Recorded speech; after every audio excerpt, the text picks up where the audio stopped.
하나님의 말씀은 창세기 41장입니다. 창세기 41장 37절에서 38절.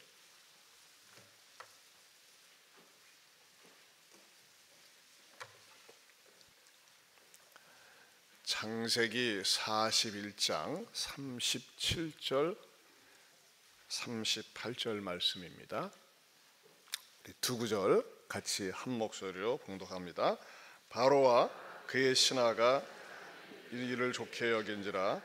바로가 그의 신하들에게 이르되 이와 같이 하나님의 영에 감동된 사람을 우리가 어찌 찾을 수 있으리요 하고. 아멘. 우리 2월달 성과암송 같이 암송해 봅니다. 형제들아 시작. 형제들아 너희 가운데서 성령과 지혜가 충만하여 칭찬받는 사람 7을 택하라. 우리가 이 일을 그들에게 맡기고. 사도행전 6장 3절 말씀. 자, 제가 힌트 안 드릴 테니까 여러분만 해보세요. 시작.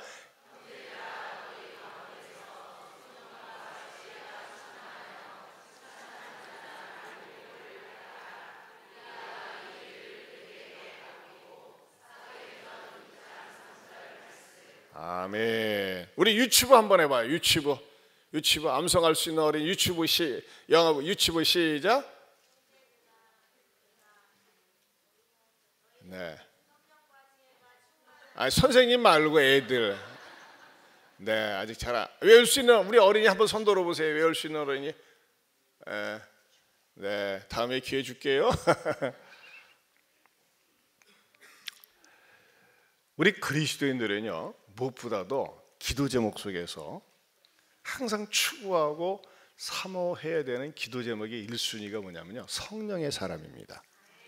따라서 합시다. 성령의 사람 되기 원합니다. 성령의 사람이라고 하는 것은 하나님의 사람이에요. 성령의 사람의 대표적인 사람이 요셉입니다. 요셉. 제가 이 말씀을 가지고 여러 차례 설교를 했지만 참 저는 이 말씀이 너무 좋은 것 같아요. 이방인인 바로가 요셉과 인터뷰를 하고 나서, 우리 식으로 얘기하면 청문회를 하고 나서 딱 내린 평가가 뭡니까? 바로가 그의 신하들에게 이르되 이와 같이 무엇에? 이야, 똑똑한 사람, 해박한 사람 아니라 뭐예요?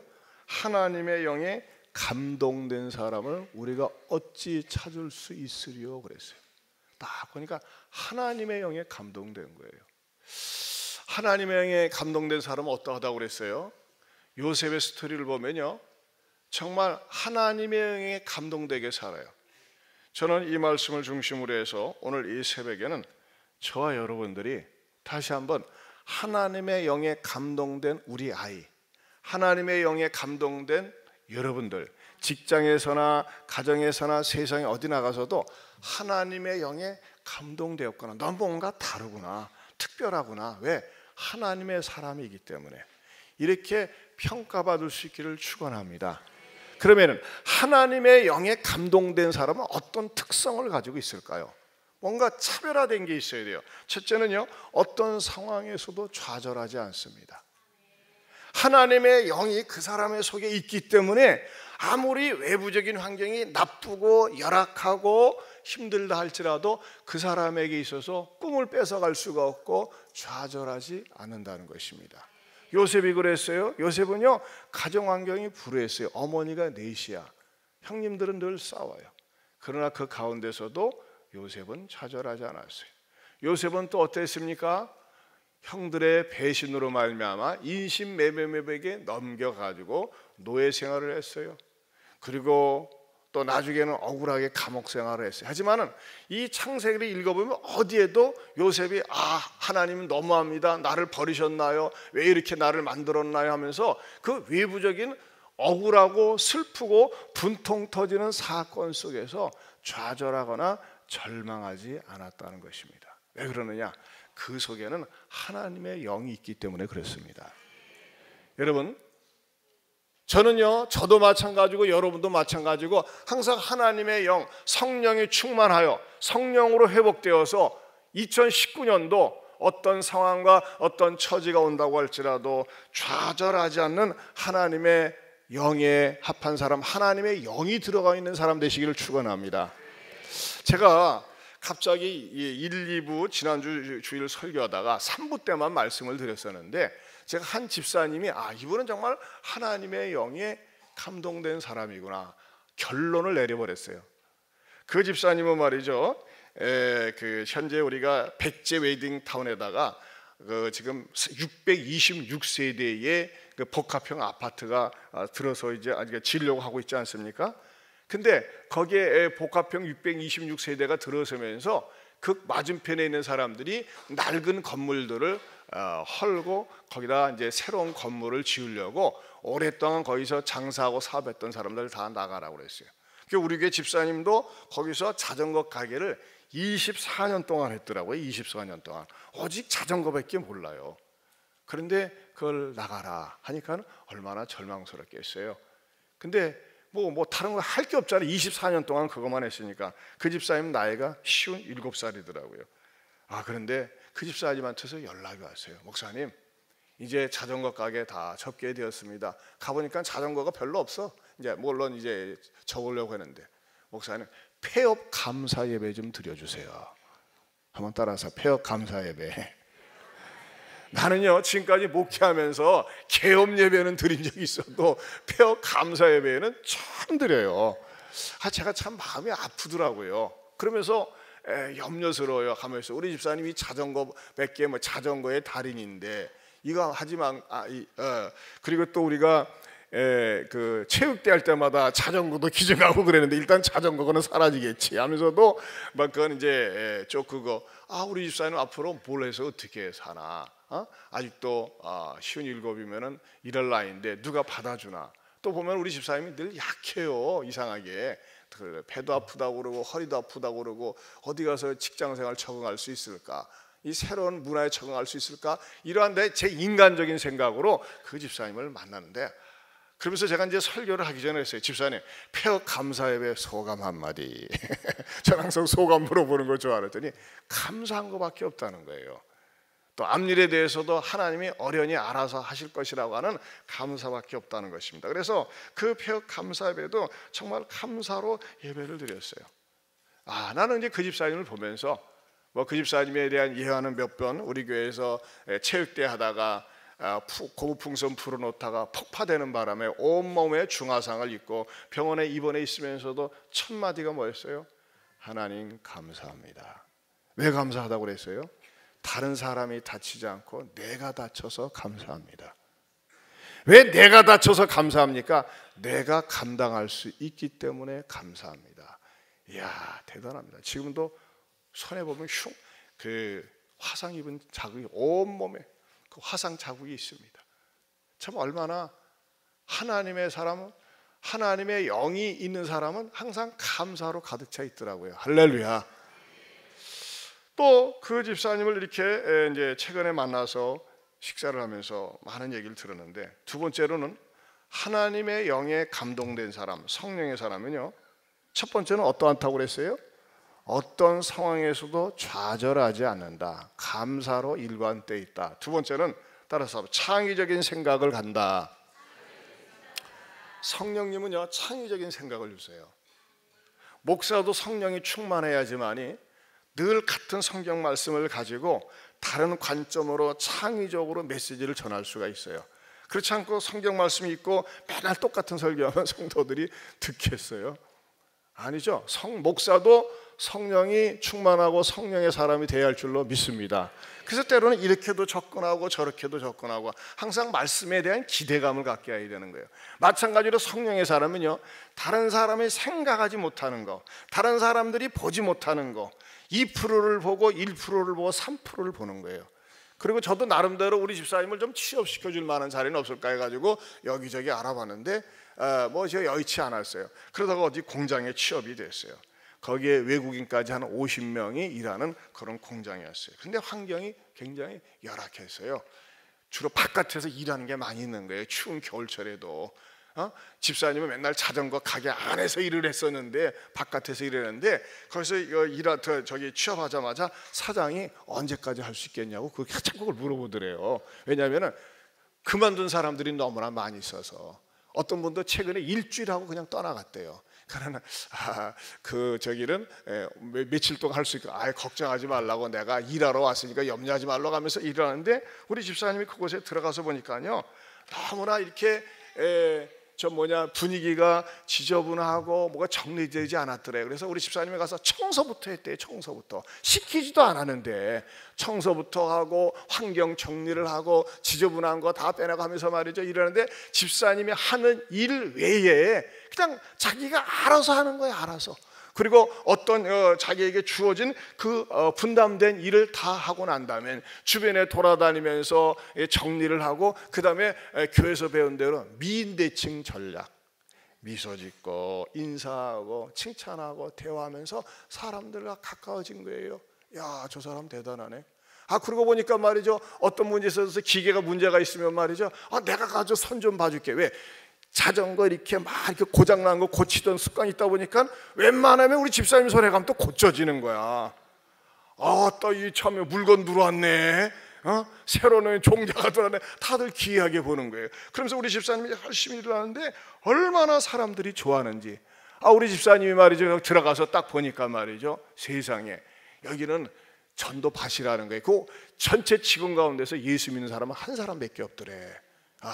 그래가지고 그 과장이라는 사람 한 사람밖에 믿질 않더래. 그래서 말이죠 어떻게든지 이 사람들을 내가 복음을 전해야 되겠다 이런 눈을 가지고 보고 접근하더라 이겁니다. 이 태도가 어떤 태도예요? 성령의 사람, 하나님의 영에 감동된 사람이에요. 이 사람은 어떻게 삽니까? 빌립보서 2장 4절을 보겠습니다. 빌립보서 2장 4절.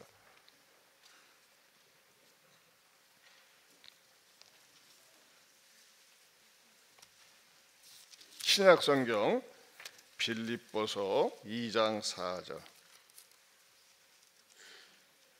자, 319페이지입니다. 신약성경 319페이지.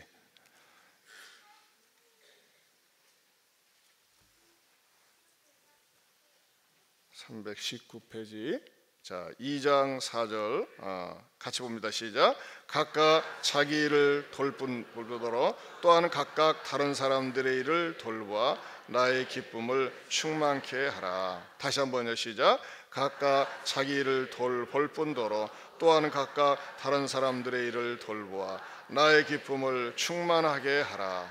자기 일을 할 뿐만 아니라 시간적으로 또 체력적으로 여유가 있을 때 다른 사람들의 일을 돌보면서 인정을 받고 칭찬을 받는 거예요. 저도 말이죠 주일날마다 만날 때 집사님 한 주간 어떻게 잘 버텼어? 왜냐면요 일이 또 한 주간은 낮에 한 주간은 밤에 하는 거예요. 주야간이 바뀌니까 여기 생활 리듬이 깨지잖아요. 그렇잖아요. 밤에 나가서 한 주간 일했다가 또 그 다음 한 주간은 낮에 일했다가 정신이 헷가닥하고 오락가락합니다. 그래서 목사님 제일 가슴이 아픈 거는 밤에 이럴 때 교회 저녁 때 못 나오는 거예요. 그래요. 그러면서도 하나님 앞에 기쁨을 가지고 사명을 가지고 일하니까 어떤 일이 나타나느냐? 건강이 회복된 거예요. 건강이. 자전거 가게 앉아서는 맨날 앉아서만 했는데 거기서 틈만 나면 돌아다니고 청소하고 환경 정리하고 일을 하면서 몸이 회복되었다는 거예요. 그렇게 감사한 말을 하고 또 어떤 사람이 때로는 막 이렇게 교회에 대해서 부정적으로 얘기를 하고 말이죠. 비난을 얘기하면 그러려면은 은혜 받는 데 가세요. 그래 입술로 죄짓지 말고 그러면서 권면도 하면서 말이죠 다른 사람들에게 아주 제대로 올바르게 가르치면서 이렇게 신앙생활을 기쁨으로 하고 있어요. 그러면서 제가 또 한 가지 우리 집사님을 통해서 발견한 것은 세 번째로 성령의 사람, 성령에 감동된 사람은 영의 일을 먼저 생각합니다. 따라서 합시다. 영의 일을 먼저 생각한다. 로마서 8장 5절을 보겠습니다. 로마서 8장 5절. 로마서 8장 5절.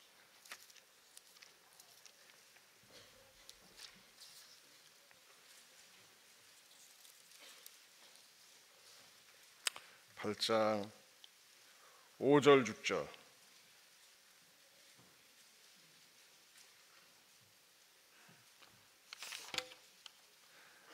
249면입니다. 로마서 8장 5절 6절 시작. 육신을 따르는 자는 육신의 일을, 영을 따르는 자는 영의 일을 생각하나니 육신의 생각은 사망이요 영의 생각은 생명과 평안이니라. 육신을 따르는 자는 육신의 일을, 영을 따르는 자는 영의 일을 생각한다. 어떤 사람이 영의 일을 생각합니까? 영적인 사람, 성령의 사람입니다. 할렐루야. 우리 집사님에게 외동딸이 있어요. 외동딸이 이제 청주에서 생활을 하는데 어느 날 남친이 생겼다는 거예요. 그래 한번 데려와라. 그래가지고서 얘기를 나누는데요. 이제 제가 이제 지난 주일날 만나는데 어떻게 만나게 됐냐 했더니 서로 간에 야구장에서 만났대. 야구를 좋아하다가. 그런데 이제 서로 이제 마음이 끌렸겠죠. 그래서 이제 아빠 엄마한테 와서 이제 인사하려고 하는데 딱 이제 서로 마음이 통하니까 결혼 상대로서는 끌렸던 것 같아요. 남자애는 33살, 이 딸아이는 27살이에요. 근데 보통 이 세속적인 관점을 가지고 있는 사람은 자네 아빠는 뭐 하나, 직업을 물어본다든지 학교 어디 나왔나, 학력을 물어본다든지 그럽니다. 내 집사님은 영에 속한 사람이기 때문에 자네 예수 믿나, 교회는 잘 다니나, 그걸 제일 먼저 물어봤답니다. 근데 이 남자애가 뭐예요? 잘 안 다니는데요. 왜? 저는 교회 다녀야 되는 이유를 잘 모릅니다. 그러더래요. 왜 교회를 다녀야 되는지. 특별히 제 주변에 교회 다니는 친구들이 많이 있는데 왜 교회를 다녀야 되는지 그 이유에 대해서 정확하게 설명을 해주는 친구가 없대. 그 친구들 잘못된 겁니다.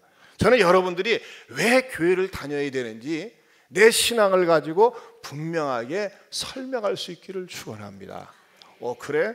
그래서 샤론으로 데리고 와가지고 2시간 동안 왜 예수를 믿어야 되는지 쭉 복음을 전하고 교회에 다녀야 되는 일을 다 설명을 하면서 복음을 전한 다음에 결심 기도까지 시켰어요. 그래, 자네 예수 믿겠는가 하면서 믿겠다고. 그러면 결심 기도까지 시키고 정말인가? 네, 정말입니다. 그래? 그렇다면 그 증거를 보여라 하면서 교회를 다니는데 지금은 이제 두 사람이 자기 딸하고 그 이제 사이를 친구가 청주에 있는 모 교회에서 두 사람 같이 성가대 봉사를 하고 있을 정도로 이렇게 믿음이 쭉 자라난 거예요. 그래가지고서 어떻게 됐어요? 3월 달에 받아나는데, 이야, 엄마 아빠가 믿음으로 항상 믿음 중심, 성품이 중요하다, 믿음이 중요하다 이것을 가르치다 보니까는 이 딸아이도 항상 어떤 생각을 했느냐, 나는 이 다음에 꼭 아빠와 같은 남편을 얻었으면 좋겠다 이런 생각을 하고서 남자애를 만났는데, 남자애가 말이죠 잘생겼어요. 세상에 기분 나쁘게 나보다 더 잘생겼어. 1m 81이고 여자는 한번 사진 한번 보여줘 봐요. 딱 그리고 이제 이거는 그 다음 사진이요. 여러분들 19금인데 입술은 되질 않았어요. 되려다가 말았어요. 3월 23일 날 결혼 날짜를 딱 잡았어요. 저는 어떠한 개인을 여러분들에게 소개하고 자랑하려고 하는 것이 아닙니다. 나 우리 모든 성도들이 하나님의 영에 속한 사람, 성령의 사람 될 수 있기를 축원합니다. 성령의 사람은 어떻다고요? 어떠한 상황 속에서도 절망하거나 좌절하지 않아요. 이 자리에 우리 다른 교회에서 오신 권사님이 계시지만 이분은 남편이 85살이야. 근데 11조를 해요. 11조를 한 25만 원, 30만 원씩 해요. 85살인데 이게 어떻게 가능한가 했더니 직장에 들어가서 열심히 하는데 나이 때문에 다 잘리잖아요. 지금 88살 누가 칩니까? 그런데 젊은 사람 못지않게 늘 기쁘게 늘 열심히 하니까 말이죠, 잘렸다가도 다른 사람 힘들라고 그만두면 자꾸 오라고 그래가지고서 말이죠, 그 직장에서 그렇게 지금 경비원 일을 하면서 기쁨을 하는 거예요. 여러분 85세 된 사람을 누가 써줍니까? 근데 써주더라고요. 어떤 사람이요, 좌절하지 않고 꿈을 가지고 하는 사람이더라 이거예요. 여러분 일 없다 직장 없다 핑계예요, 핑계. 항상 말이죠, 하나님의 영을 가지고 있고 믿음으로 사는 사람들은 언제 어디서든지 써주실 줄로 믿습니다. 젊은 사람들도 그렇게 못 봤는데 85살이신데도 그렇게 말이죠, 그 집사님의 소원은 뭐냐면 하나님 많이 11조 내고 싶습니다. 그게 기도 제목이더라고요. 대단하세요, 대단하세요. 사랑하는 성도 여러분, 이 특세에 왜 나오는 겁니까? 저는 여러분들이 영적으로 어떤 상황과 처지에서도 좌절하거나 절망하지 않는 감사의 사람이 될 수 있기를 바랍니다. 순간적으로 가게 문을 닫게 되었을 때 내가 뭐 먹고 살지 뭐 하고 살지 이게 낙심하는 것이 아니라 과거에서부터 여기까지 인도해 주신 하나님이 또 더 좋은 길을 마련해 주실 것이다, 이런 믿음을 가질 수 있기를 바랍니다. 그리고 내 안에 하나님의 영 성령이 있기 때문에 어떤 상황과 처지에 주어든지 창의적으로 일을 하는 거예요. 남이 하지 않는 일, 남 누가 청소하는 거 시키지 않았는데 왜 합니까? 근데 내가 하는 거예요. 정리해 주는 거예요. 얼마나 고맙겠어요. 시키지도 않았는데 하는 거예요. 그러다 보니까 말이죠, 막 그 온 직원들로부터 사랑을 받는 거예요. 그러면서 저한테 그래요, 목사님 직장 생활하는 거 재밌어요. 내 세상에 오늘 다행히 이 자리에 안 와서 다행인데 자전거 가게 하는 것보다 수입이 더 좋아. 자전거 가게는 이에 비수기가 있고 들쑥날쑥 하는데 꾸준하고 더 좋은 거예요. 너무나 행복해하는 거예요. 여러분, 성령의 사람, 하나님의 사람은, 하나님의 자녀, 성령을 받은 사람은 창의적인 생각을 갖습니다. 여러분, 성령 충만하시기를 사모하시기를 바랍니다. 성령의 사람은 세 번째로 어떻다고 그랬어요? 영의 일을 먼저 생각해요. 외부적인 조건이 아니야. 학교 어디 나왔냐? 직업이 뭐냐? 물론 뭐 알아는 봐야지. 하지만 우선순위로 예수 믿느냐? 교회 다니느냐? 믿음이 있느냐 없느냐? 여러분, 우리 자녀들의 1순위가 그것이 돼야 돼요. 정말 내 아이가 무늬만 교인은 아닌지, 교회 다닌 지 오래는 되었는데 옛날에 왕년 얘기는 하는데 지금은 믿음이 다 떨어져가지고 떨궈져가지고 껍데기만 있지 않는지, 다시 한번 하나님께서 여러분의 마음속에 성령으로 충만케 해주시고 첫사랑, 잃어버린 첫사랑을 회복하고 첫 믿음이 회복되어지고 성령 충만할 수 있기를 축원합니다. 나는 우리 집사님 얘기를 왜 하냐, 이분은 이번에 직분자 선거하고 전혀 관계가 없어요. 또 이분도 얼마든지 장로로서 후보 자격이 있는데 과감하게 본인은 나는 장로 안 해도 됩니다, 안수 집사로서 족합니다 하면서 사퇴를 했기 때문에 여러분들에게 뭐 아시는 분은 아시니까는 제가 여러분들에게 말씀을 드린 겁니다. 하지만은 분명한 거 하나는, 사랑하는 성도 여러분, 매일 매 순간 기도할 때마다 따라서 주여 나로 하여금 성령의 사람 되게 하여 주옵소서. 아멘입니까? 성령의 사람, 성령 충만한 사람, 성령의 우리 아이들, 성령의 우리 부모들, 성령에 감동된 사람, 바로가 그의 신하들에게 이르되 이와 같이 하나님의 영에 감동된 사람을 우리가 어찌 찾을 수 있으리요. 이렇게 성령에 감동된 사람을 세상 사람들은 찾고 있습니다. 성령 충만하면 좌절하지 않습니다. 절망하지 않습니다. 입에 밴 것은 감사가 배어 있습니다. 성령의 사람은 창의적인 생각을 합니다. 그런 은혜 주시기를 바랍니다. 성령의 사람은 육신의 일보다는 영의 일을 생각합니다. 이런 은혜가 저와 여러분의 있기를 주님의 이름으로 축원합니다.